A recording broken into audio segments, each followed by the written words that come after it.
Η τέχνη του μικηναϊκού κόσμου, από την παλαιότερη περίοδο ως την ακμή του, ακολούθησε τρεις φάσεις. Στην αρχική, η παραγωγή είναι τριών ειδών.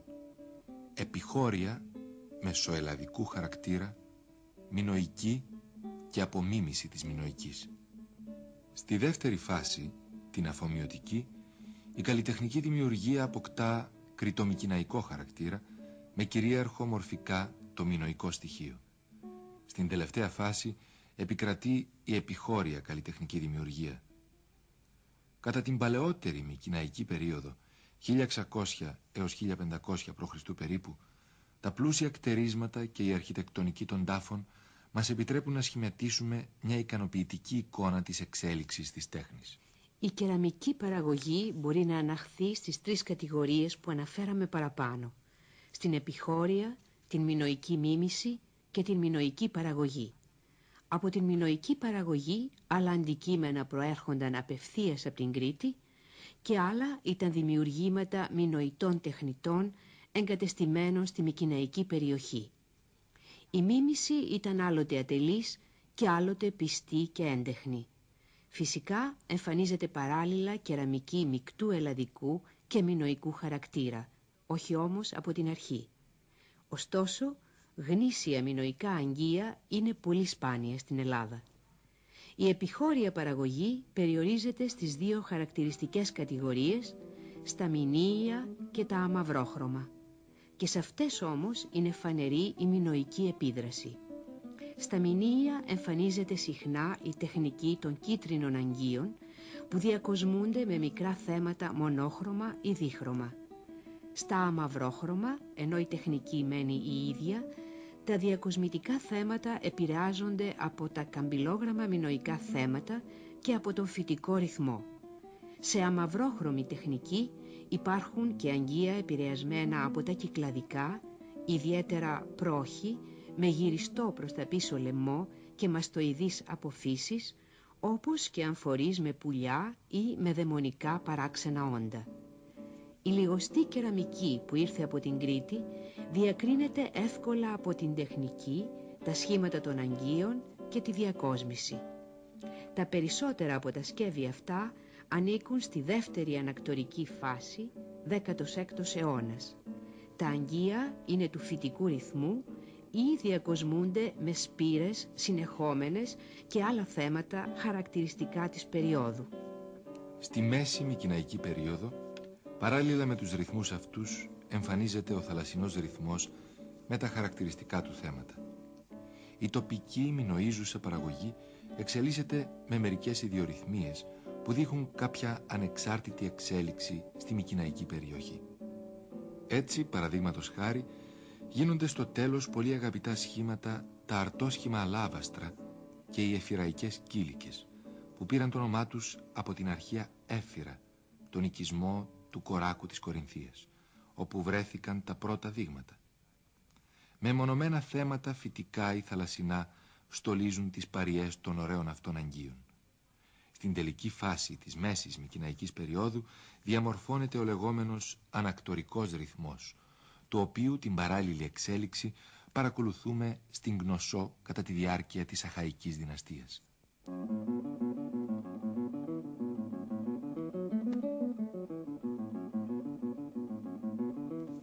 Στη γλυπτική του λίθου υπάρχουν πολλά αντιπροσωπευτικά δείγματα που αποδεικνύουν ότι οι τεχνίτες ακολουθούν πιστά τη μινωική παράδοση. Σε ορισμένες μάλιστα περιπτώσεις είναι πολύ δύσκολο να ξεχωρίσουμε την εντόπια παραγωγή από τα αντικείμενα που έχουν εισαχθεί από την Κρήτη. Θαυμαστά λίθινα σκεύη βρέθηκαν και στον πρώτο και στο δεύτερο βασιλικό περίβολο. Χαριτωμένο είναι το σκεύος από ορία κρίσταλο που καταλήγει σε λαιμό και κεφαλή πάπιας από τον δεύτερο περίβολο.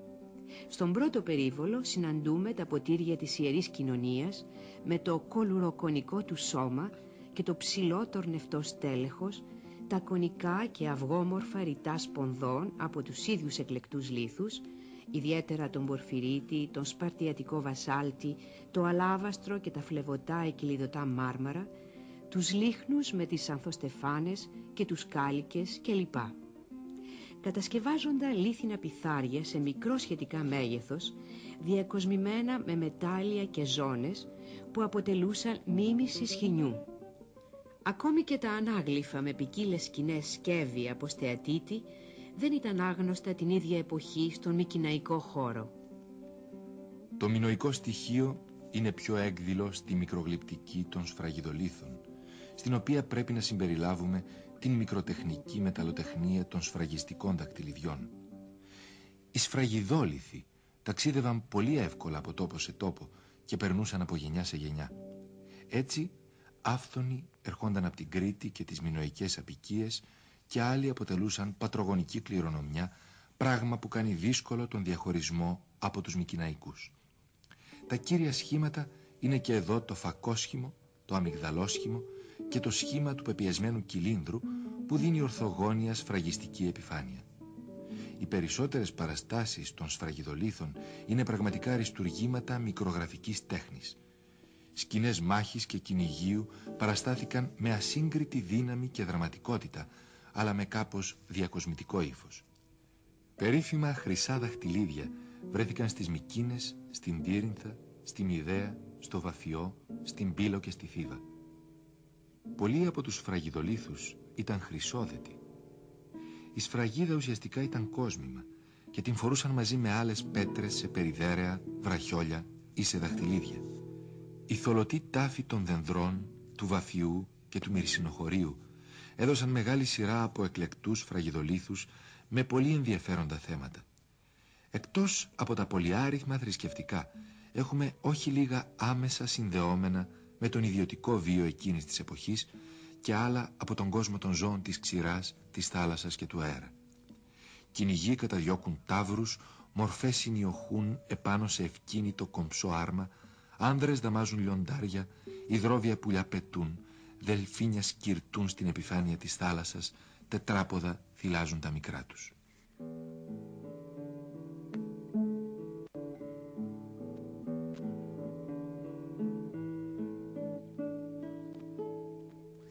Ο πιο γνωστός κλάδος της τέχνης στην παλαιότερη μικηναϊκή περίοδο είναι η μεταλλοτεχνία. Αυτό οφείλεται κυρίως στον πλούσιο εξοπλισμό των βασιλικών τάφων σε μεταλλικά σκεύη, όπλα, εργαλεία και κοσμήματα. Αντίθετα, λίγες πληροφορίες υπάρχουν για την μικροπλαστική μεταλλοτεχνία των ειδωλίων και ζωδίων. Τα χάλκινα μικηναϊκά σκεύη είναι σχεδόν πανομοιότυπα με τα μινωικά. Η ίδια τεχνική στην κατασκευή των ελασμάτων, την κοπή, το κάρφωμα και τη συγκόλληση. Έτσι είναι δύσκολο να γίνει λόγος για καθαρή μικηναϊκή μεταλλοτεχνία χαλκίνων σκευών πριν από τη μέση και μάλιστα την προχωρημένη μέση περίοδο.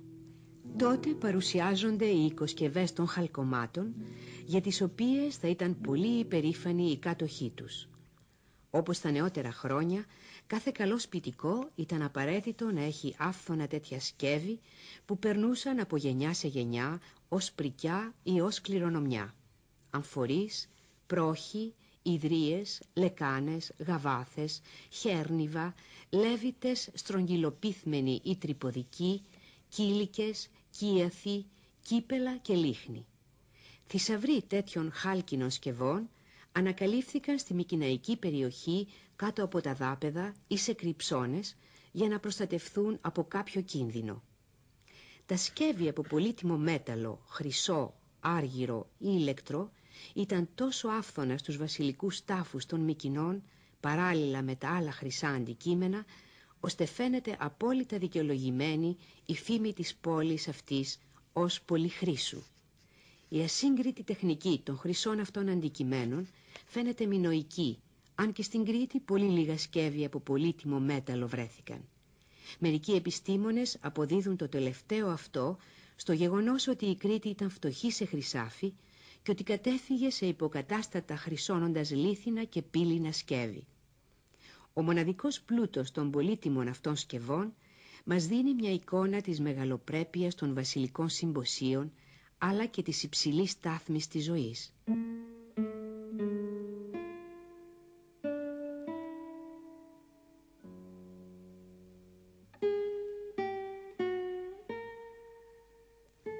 Τα πιο θαυμαστά από τα σκεύη που είχαν κατασκευαστεί από πολύτιμο μέταλλο ήταν εκείνα που διακοσμήθηκαν με αγωνιστικά θέματα, όπως η σύλληψη αγρίων ζώων, τα κυνήγια επικίνδυνων ή εξαιρετικά ευκίνητων θυραμάτων και οι αγώνες μάχης ή πολιορκίας. Τα πιο φημισμένα είναι ασφαλώς τα 2 χρυσά κύπελα από τον θολωτό τάφο του Βαφιού. Πανομοιότυπα στο σχήμα και στην τεχνική διαφέρουν στη διακόσμηση που παριστάνει τη σύλληψη αγρίων ταύρων κατά 2 διαφορετικούς τρόπους. Στο ένα, ο κυνηγημένος ταύρος πέφτει στα σκηνένια δίχτυα που έχουν στηθεί ανάμεσα στα δέντρα, καθώς ορμά για να ανατρέψει τους σταυροκυνηγούς. Στο δεύτερο, η σκηνή είναι περισσότερο ιδηλιακή, γιατί η σύλληψη γίνεται με το τέχνασμα του θηλυκού ζώου που χρησιμεύει ως δόλωμα. Τη στιγμή που ερωτοτροπεί αμέριμνος ο ταύρος, το πόδι του πιάνεται σε σκηνένια θηλιά από τους ειδικούς σταυροκυνηγούς. Κατά τον Evans, τις σκηνές εμπνεύστηκε ο καλλιτέχνης από τις ανάγλυφες τοιχογραφίες των πυργίσκων της βόρειας πύλης του ανάκτορου της Κνωσού. Αριστουργηματική ήταν και η απόδοση επάνω σε ένα κονικό ασημένιο ρητό ολόκληρης σκηνής γύρω σε πολιορκημένη πόλη. Δίνει την εντύπωση επικής αφήγησης μιας αποβατικής επιχείρησης. Στην ακτή πλησιάζουν, φαίνεται, βάρκες, διακρίνεται ένα σκοπιλάτης, ενώ άλλοι κολυμπούν για να βγουν στη στεριά. Τα κύματα αποδίδονται με φωλιδωτό δικτυωτό. Την πόλη υπερασπίζονται βαριά οπλισμένοι οπλίτες με τη βοήθεια τοξωτών και σφενδονιτών. Επάνω σε τείχη διακρίνει κανείς τον άμαχο πληθυσμό να παρακολουθεί χειρονομώντα ζωηρά. Ασφαλώς θα είχαν περισσωθεί περισσότερα αργυρά σκεύη αν το μέταλλο δεν καταστρεφόταν τόσο εύκολα με την οξύδωση. Οι τεχνίτες πρόσθεταν συχνά πλαστικές επικοσμήσεις επάνω στα χείλη των χρυσών και αργυρών σκευών ή στις λαβές. Στο χρυσό ποτήρι που πήρε το όνομα δέπας του Νέστορος, 2 πουλάκια, ίσως αγριοπερίστερα, κάθονται επάνω στα χείλη για να πιούν από το περιεχόμενο. Το δέπας του Νέστορος βρέθηκε από τον Σλίμαν στον 4ο ταφικό περίβολο των Μικηνών και χρονολογήθηκε τον 16ο αιώνα π.Χ. Την περιγραφή του συναντάμε στην ραψοδία Λάμδα της Ιλιάδας.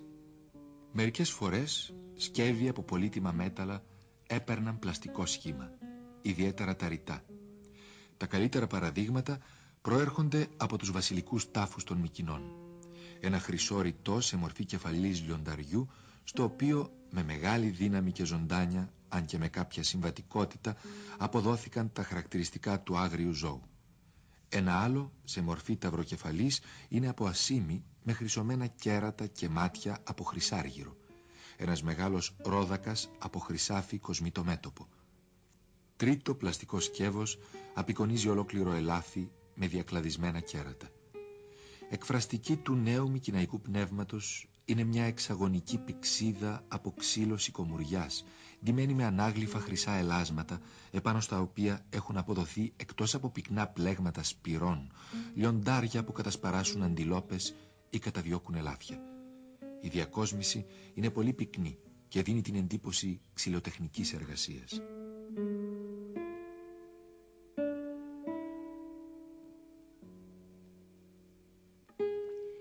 Η μεταλλοτεχνία έδωσε πλήθος αντικείμενα που είχαν σχέση με τον νεκρικό διάκοσμο των βασιλέων και των άλλων ευγενών. Τα χρυσά προσωπία που, όπως φαίνεται, χρησιμοποιήθηκαν στην πρώιμη μικηναϊκή εποχή δεν μπορούν να θεωρηθούν πολύ σπουδαία έργα τέχνης, εκτός ίσως από το προσωπείο που ο Σλίμαν αποδίδει στον Αγαμέμνονα. Η φυσιογνωμία είναι επιβλητική και εντυπωσιακή και δίνει χαρακτηριστικά περισσότερο ελληνικού τύπου γενιοφόρου προσώπου. Τα άλλα είναι αλόκοτα με παχύ σαρκοπρόσωπο, γουρλωμένα μάτια και φαλακρό κρανίο. Ο θώρακας από χρυσό έλασμα ενός από τους βασιλικούς νεκρούς σκεπαζόταν από πυκνό δίχτυ σπυροειδών πλεγμάτων. Οι μαστοί σημειώνονταν με κεντροφόρους κυκλίσκους. Ένα νήπιο είχε ολόκληρο ντυθεί με χρυσά ελάσματα χωρίς διακόσμηση. Ο νεκρικός διάκοσμος συμπληρώνεται από διαδήματα και ημιδιαδήματα με ρόδακες και ανθοκάλικες. Μερικά στόλιζαν σύμφωνα με μια θεωρία σαρκοφάγους, ακτινωτά απλωμένα επάνω από τις ελλειψοειδείς ταινίες. έγινε λόγος για τα πολυάριθμα κομμένα σε ποικίλα σχήματα ελάσματα που στόλιζαν τα ξύλινα καλύματα των σαρκοφάγων, καρφωμένα στο ξύλο ή ραμμένα στα σάβανα που περιτύλιξαν τους βασιλικούς νεκρούς. Ρόδακες, σταυροί, αστέρια, δισκάρια με ποικίλα θέματα, ελάσματα κομμένα σε διάφορες μορφές, στρίδια, τρίτονες, χταπόδια, πεταλούδες, υπερκόσμια όντα ή μικρές μορφές θεοτήτων, όπως των γυμνών θεοτήτων με τα περιστέρια ή ακόμη στη μορφή του ιερού της θεότητας με τα 3 κοιονοτά μέρη. Πεταλούδες απεικονίζονταν στους δίσκους των ζυγών της ψυχοστασίας, του ζυγίσματος δηλαδή της ψυχής για την εξακρίβωση της αξίας της. Εκτός από τον νεκρικό διάκοσμο υπήρχαν στους τάφους πλήθος αποκοσμήματα που τα είχαν φορέσει όταν βρίσκονταν ακόμη στη ζωή τα μέλη των βασιλικών οικογενειών και οι τάξεις των ευγενών. Είναι πολύ πιο στερεά κατασκευασμένα και συνδυάζουν ποικίλες άλλες ύλες εκτός από το χρυσάφι. Χρυσά ελάσματα και φύλλα ντύνουν το κόκαλο, το ελεφαντόδοτο, το ξύλο και όχι σπάνια το δέρμα. Σειρές από κουμπιά, επιθύματα και στελέχη με μεσαία εγκοπή προέρχονται από τη δερμάτινη εξάρτηση των σπαθιών και των εχειριδίων και χρησίμευαν άλλα σαν απλά στολίδια και άλλα για τη στερέωση των λουριών. Μικρή τροχή, τετράκτινη, θα αποτελούσαν ανάλογες επικοσμήσεις δερματίνων ειδών. Μεγάλα σκουλαρίκια, φεγγαρόσχημα, τρυπητά, σφικωτήρες για τις μπούκλες των μαλλιών, βραχιόλια βαριά ή ελαφρά, αλυσίδες του στήθους που δήλωναν αξίωμα, περιδέρεα με ψήφους κάθε λογής, με φυτικά, θαλασσινά και ζωόμορφα θέματα, καρφίτσες του στήθους και μεγάλα εξαρτήματα με θρησκευτικά ή διακοσμητικά θέματα, τα περισσότερα συμβολικής σημασίας κλπ. Λιγοστά ήταν τα ολόχρυσα χυτά κοσμήματα. Με χρυσές πέρλες ήταν περασμένες τα περιδέρεα ψήφοι από πολύτιμες ή ημιπολύτιμες πέτρες, αμέθιστο, ορία, κρίσταλο, ποικίλους αχάτες, ίασπη και κίανο, σε σχήμα σφαιρικό, αμυγδαλοειδές, ατρακτοειδές, κυλινδρικό πεπιεσμένο, σταγονόμορφο κλπ.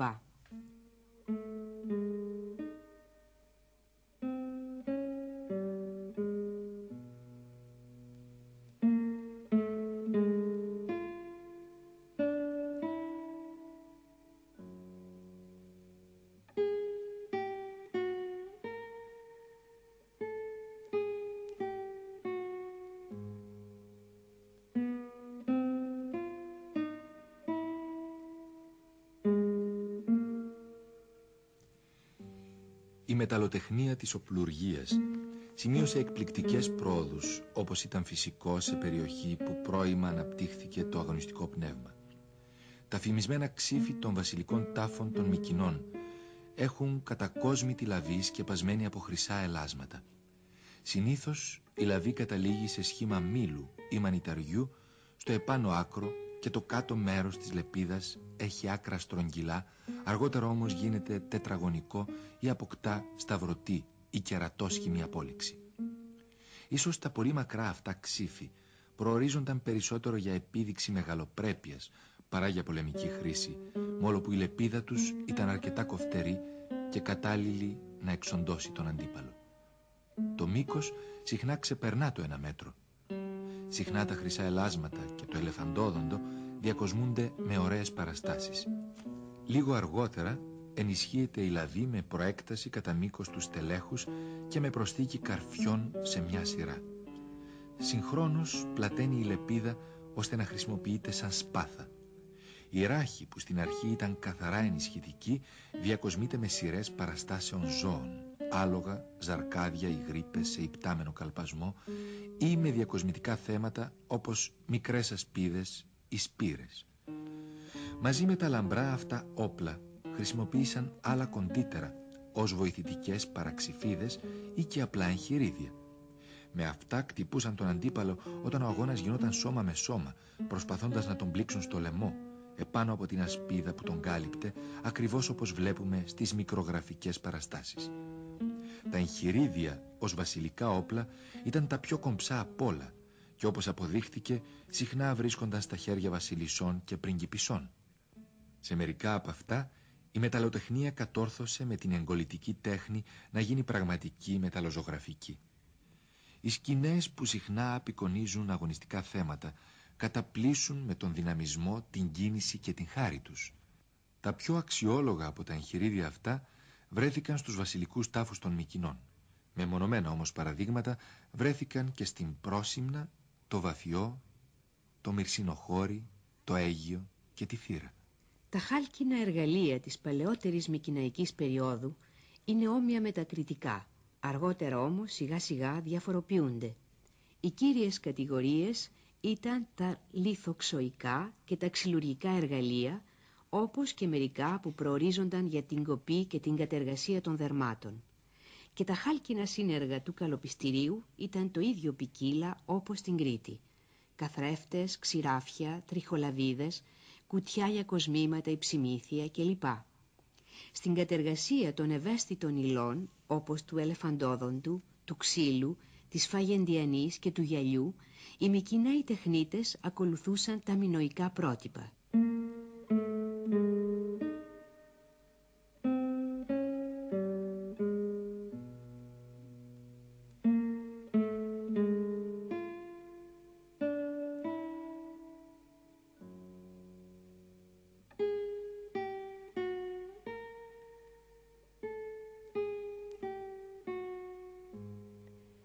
Οι αρχές του 14ου αιώνα π.Χ. βρήκαν τις διάφορες εκδηλώσεις της τέχνης στην Ελλάδα σε πλήρη ανάπτυξη. Τα κριτικά πρότυπα είχαν ήδη αφομοιωθεί και μεταπλαστεί, τα μυστικά της τεχνικής είχαν γίνει προπολού κτήμα των Μικηναίων καλλιτεχνών και τα έργα τους είχαν αποκτήσει τη δική τους χαρακτηριστική φυσιογνωμία που θα διατηρηθεί μέχρι τέλους. Κύριο γνώρισμά της η αδρότητα και η τεκτονική διάταξη των μορφών, καθώς και σχετική λιτότητα των διακοσμητικών στοιχείων. Η πολιτική ισχύς του μικηναϊκού κόσμου, η διάρθρωσή του σε κρατήδια, η πυκνή επικοινωνία μεταξύ τους και οι ζωηρές συναλλαγές με το εξωτερικό δημιούργησαν τα πλαίσια, εξασφάλισαν τις προϋποθέσεις και συγχρόνως διέγραψαν τις κατευθύνσεις για την παραπέρα εξέλιξή της. Οι καλλιτέχνες με άφθονες πρώτες ύλες στη διάθεσή τους εργάζονταν με άνεση υπό την προστασία και για λογαριασμό των τοπικών ηγεμόνων.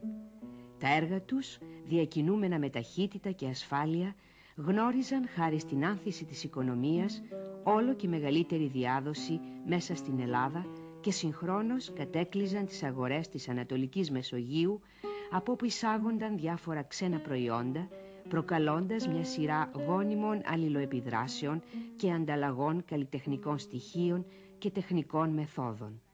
Η μεγάλη ζήτηση προκάλεσε φυσικά την αύξηση της παραγωγής, συγχρόνως όμως και την τυποποίησή της με βάση τα πρότυπα των μεγάλων κέντρων και τις προτιμήσεις της ξένης πελατείας.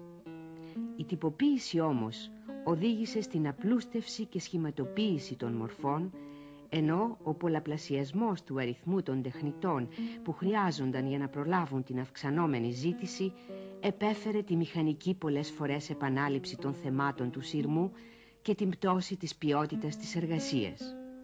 Η πολιτική διάσπαση του 12ου αιώνα π.Χ.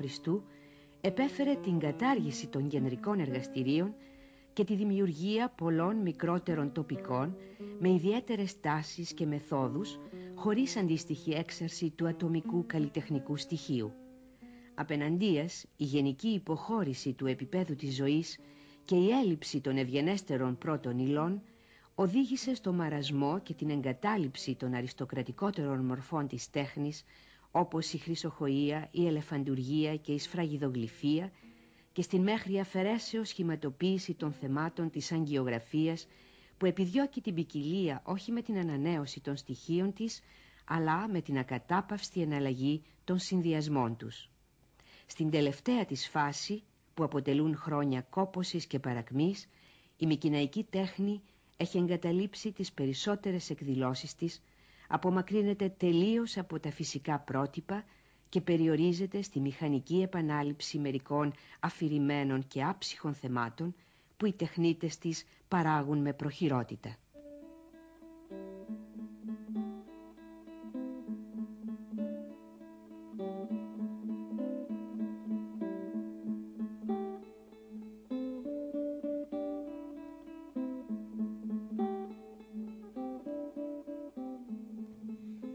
Η καταστροφή των Μυκηνών στο τέλος του 12ου π.Χ. αιώνα δεν ήταν τελική. Αρκετοί από τους κατοίκους ξέφυγαν το θάνατο και αυτοί και οι απόγονοί τους συνέχισαν να ζουν εκεί, αν και η μεγάλη τους Μητρόπολη είχε καταντήσει ένα μικρό χωριό. Ο Ηρόδοτος μας πληροφορεί ότι το 480 π.Χ. 80 Μυκηναίοι στρατιώτες μαζί με τον Λεωνίδα στις Θερμοπύλες αντιτάχθηκαν στον περσικό χήμαρο του Ξέρξη και ένα χρόνο αργότερα, το 479 π.Χ. στις Πλατεές, οι Μυκηναίοι πολέμησαν και πάλι για την ελευθερία της Ελλάδας. Τότε, μαζί με την Τύρινθα, παρέταξαν 400 οπλίτες. Η νίκη των Ελλήνων έδωσε στους Μυκηναίους το αίσθημα της υπερηφάνειας, κίνησε όμως και την ζηλοτυπία των Αργίων, που δεν πήραν μέρος στον απελευθερωτικό αγώνα εναντίον των Περσών. Το 468 π.Χ. περίπου, οι Αργίοι κατέλαβαν τις Μυκήνες και κατέστρεψαν για μια ακόμα φορά την περίφημη Ακρόπολη της. 200 χρόνια αργότερα, στο πρώτο δηλαδή ήμιση του 3ου π.Χ. αιώνα, οι Αργίοι ξανάχτισαν τα κατεστραμμένα τμήματα από τα κυκλόπια τείχη, εγκατέστησαν νέους κατοίκους στην Ακρόπολη και στη γύρω περιοχή της και μετέτρεψαν τις ερειπωμένες Μυκήνες σε οχυρωμένη κόμη. Η πολύχνη αυτή διατηρήθηκε μέχρι τα χριστιανικά χρόνια, χωρίς όμως να δημιουργήσει τίποτα σπουδαίο. Όταν γύρω στα μέσα του 2ου αιώνα μετά Χριστόν ο περιηγητής Παυσανίας επισκέφθηκε τις Μυκήνες, φαίνεται ότι βρήκε λίγους κατοίκους εγκατεστημένους στα ερείπια της αρχαίας πόλης. Στο δεύτερο βιβλίο του, σε λίγες γραμμές, αναφέρει τον περίβολο με την πύλη των Λεόντων, την Περσία Κρίνη και τα υπόγεια οικοδομήματα, όπου ο Ατρέας και τα παιδιά του φύλαγαν τους θησαυρούς τους. Μέσα στην Ακρόπολη αναφέρει τους τάφους του Αγαμέμνονα και των οπαδών του, που δολοφονήθηκαν μαζί του, καθώς και τους τάφους της Κλητεμνίστρας και του Αίγιστου σε μικρή απόσταση έξω από τα τείχη. Ο Παυσανίας είναι ο τελευταίος αρχαίος συγγραφέας που αναφέρει τις Μυκήνες. Η πόλη του Αγαμέμνονα έμεινε ξεχασμένη στο Μεσαίωνα ακόμη και στη Βυζαντινή εποχή. Ξαναφαίνεται πάλι στα βιβλία των ξένων περιηγητών του 18ου και των αρχών του 19ου αιώνα, του τέλους δηλαδή της τουρκοκρατίας. Τότε μερικοί Ευρωπαίοι επισκέπτες, εποφελούμενοι από την αδιαφορία και τη φιλαργυρία των Τούρκων, επιχείρησαν να λαιλατίσουν τα λείψανά της. Ο Λόρδος Σλίγκο και ο Λόρδος Έλγιν από τους Ευρωπαίους και ο Βελί Πασάς του Ναυπλίου αναδείχθηκαν οι μεγαλύτεροι άρπαγες. Μετά από την απελευθέρωση και από το 1836, οι Μυκήνες πέρασαν στη δικαιοδοσία της Αρχαιολογικής Εταιρείας των Αθηνών, με την αιγίδα της οποίας έγιναν και ακόμη συνεχίζονται οι ανασκαφές και οι έρευνες στην περιοχή τους.